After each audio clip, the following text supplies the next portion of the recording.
Hello साथीहरू, अरुई तरकारी पकाउन गइरहेको छु है। टाँस्दैछु। दाल पनि भिजाएर राखेको छु। दाल पकाउँछु र दालमा बेसार हाले, नुन हाले, त्यसपछि अब बिर्को लाएर बसालिदिएँ आगोमा सिटी लाग्छ भनेर। सबभन्दा सुरुमा म्याङ्गो लिफ टी पकाएको थिएँ। म बिहानै यही खान्छु है, यसरी पकाउँछु। हजुरहरूले सोध्नुहुन्छ नि कसरी पकाउनुहुन्छ भनेर। यसरी पकाउँछु है। हेर्नु है, चिया जस्तै छ नि, सेम चिया जस्तै हुन्छ। तर चियामा चिनी हाल्नुहुन्छ नि त, गुलियो हुन्छ। यसमा चिनी हाल्नुहुन्न, फिका हुन्छ।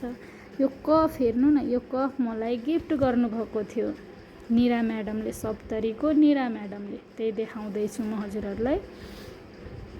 र हातैमा राखेर म काटिरहेको छु। अरू मलाई त्यो कटिङ प्लेटमा मलाई काट्नै आउँदैन साथीहरू, त्यही भएर हातमै मलाई सजिलो लाग्छ है। सबैको आफ्नो तरिका, कसैलाई केमा मनपर्छ, कसैलाई केमा माइन्ड नगर्नु होला है। मलाई यसै गरी नै आउँछ काट्न, त्यही भएर म यस्तै काटिरहेको छु। मेरो बाबु पनि चिया खाँदैछ। मम्मी यम्मी मिठो छ, म किरा भगाउँछु भन्दै अनि खान्छ जहिले नि। कराई तातिसक्यो। यता अब जिराहरू हालेर म पकाउन सुरु गरिसकेँ। आगोमै पकाउँछु साथीहरू म धेरै जसो। दाउराहरू खोज्न जान्छु, ल्याउँछु र पकाउँछु। दाल पनि पाकिसक्यो। यो झाङ्नलाई म जिरा तताउँदैछु डाडोमै। यसरी तताएर जिरालाई चाहिँ जिरा तेलमा तताएर अनि दालमा हालेपछि झाङ्ने भन्छ क्या हामी पनि। हाम्रो चौधरी भाषामा फेरि सेउकुछ भन्छ है। यसरी हालेपछि मिठो हुन्छ साथीहरू। आज मैले खाना पकाएको भिडियो बनाएँ कि हजुरहरूले जहिले नि भन्नुहुन्छ खाना पकाएको त भिडियो हाल्नुहुन्न त म्याम भनेर कतिजनाले भन्नुहुन्छ। त्यही भएर आज खाना पकाएको भिडियो पनि म हजुरहरूको लागि बनाउँदैछु। हजुरहरू पनि यसो खाना आउनुहोला हैन। लेदो बनाएँ। अब टमाटर काटेको छु। टमाटरको पनि म चटनी बनाउँछु।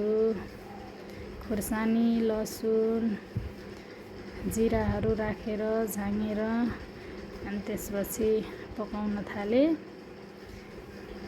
मेरो बाबुहरू पिसेको चटनी खाँदैन के, यस्तै चटनी खोज्छ।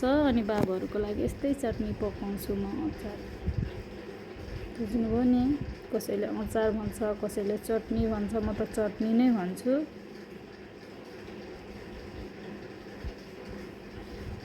ल पाक्यो टमाटर पनि।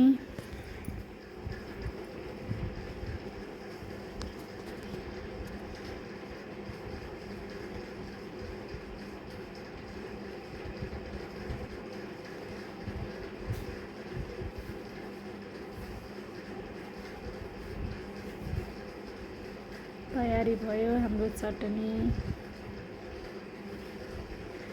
र यो कागती पनि काट्दैछु म खानलाई। दालमा गाडेर रस जति मिसाएर अनि त्यसपछि खान्छु। मलाई मिठो लाग्छ, मनपर्छ। मेरो बाबुहरू पनि खान्छ।